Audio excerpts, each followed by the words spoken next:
தற்போது கிடைத்துள்ள அண்மை செய்தி. நுங்கம்பாக்கத்தில் உள்ள அமலாக்கத்துறை அலுவலகத்தில் ஜாஃபர் சாதிக் தற்போது அழைத்து வரப்பட்டிருக்கிறார். சட்டவிரோத பணப்பரிமாற்ற தடை சட்ட வழக்கில் ஜாஃபர் சாதிக் தற்போது கைது செய்யப்பட்டு தொடர்ந்து விசாரணை நடைபெற்று வரக்கூடிய சூழ்நிலையில் அமலாக்கத்துறை அலுவலகத்தில் தற்போது ஜாஃபர் சாதிக் இருக்கிறார் என்ற ஒரு தகவல் கிடைத்திருக்கிறது.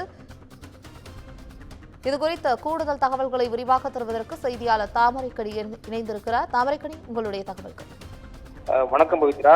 நுங்கம்பாக்கத்தில் இருக்கக்கூடிய அமலாக்கத்துறை அலுவலகத்திற்கு ஜாஃபர் சாதிக் தற்போது அழைத்து வரப்பட்டிருக்கிறார். குறிப்பாக சட்டவிரோத பண பரிவர்த்தனை ஈடுபட்டதாக கூறி அமலாக்கத்துறையினால் ஜூன் 26ஆம் தேதி ஜாஃபர் சாதிக் கைது செய்யப்பட்டார். அதன் பிறகு ஏற்கனவே அவர் டெல்லியில் மத்திய போதைப் பொருள் கடத்த தடுப்பு ஏற்கனவே கைது செய்யப்பட்டு அதில் ஜாமீன் பெற்றிருக்கக்கூடிய சூழ்நிலையில சட்டவிரோத பண பரிமாற்றத்தில் அவர் ஜூன் 20ஆம் தேதி கைது செய்யப்பட்டு இதற்காக விசாரணையானது இன்று தொடங்க இருக்கிறது. குறிப்பாக 3 நாட்கள் ஜாஃபர் சாதிக்கை காவலில் எடுத்து அமலாக்கத்துறையினர் இன்று விசாரணை மேற்கொள்ள இருக்கிறார்கள்.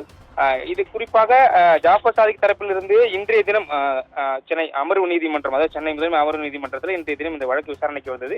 அப்போது அமலாக்கத்துறை சார்பில் 15 நாட்கள் காவலில் எடுத்து விசாரிக்க வேண்டும் என அமலாக்கத்துறை சார்பில் கோரப்பட்டிருந்தது. அதற்கு அதாவது 3 நாட்கள் மட்டுமே நீங்கள் இவர்கள் ஜாஃபர் சாதிக்கை விசாரணைக்கு எடுத்துக் கொள்ளலாம் எனவும் தெரிவிக்கப்பட்டிருந்தது. அதன் தரப்பில் தற்போது இந்த நுங்கம்பாக்கத்தில் இருக்கக்கூடிய அந்த அமலாக்கத்துறை அலுவலகத்துக்கு தற்போது ஜாஃபர் சாதிக் கொண்டு வரப்பட்டிருக்கிறார். இன்றிலிருந்து 3 நாட்கள் அவருக்கு விசாரணை தொடங்கப்படும். அது போலமல்லாமல் விசாரணைக்கின் போது 19ஆம் தேதி மாலை மீண்டும் ஜாஃபர் சாதிக்கை நீதிமன்றத்தில் ஆஜர்படுத்த வேண்டும் எனவும் தெரிவிக்கப்பட்டிருக்கிறார்கள்.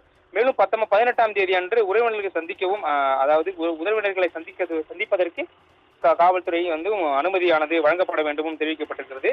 இன்னும் அதாவது ஏற்கனவே காலை முதலே ஜாஃபர் சாதிக்குடைய மனைவி அவர்கள் அமலாக்கத்துறை அலுவலகத்தில் விசாரணையானது நடைபெற்றக்கூடிய சூழ்நிலையில தற்போது ஜாஃபர் சாதிக் நேரடியாக இந்த அலுவலகத்தில் கொண்டு வரப்பட்டு விசாரணையானது இன்னும் சட்ட நேரத்தில் மேற்கொள்ளப்படுகிறது. சட்டவிரோத பண பரிமாற்றத்தில் என்னென்ன மாதிரியான எந்த மாதிரியான ஈடுபாடு ஏற்கனவே திரைத்துறையில் தயாரிப்பாளராக இருந்திருக்கிறார். தயாரிப்பு நிறுவனத்துக்கு ஏதேனும் படம் போடப்பட்டுள்ளதா, எங்கிருந்து பணம் பெறப்பட்டுள்ளது உள்ளிட்ட விசாரணையானது இன்றைய தினம் நடைபெறும் எனவும் எதிர்பார்க்கப்படுகிறது.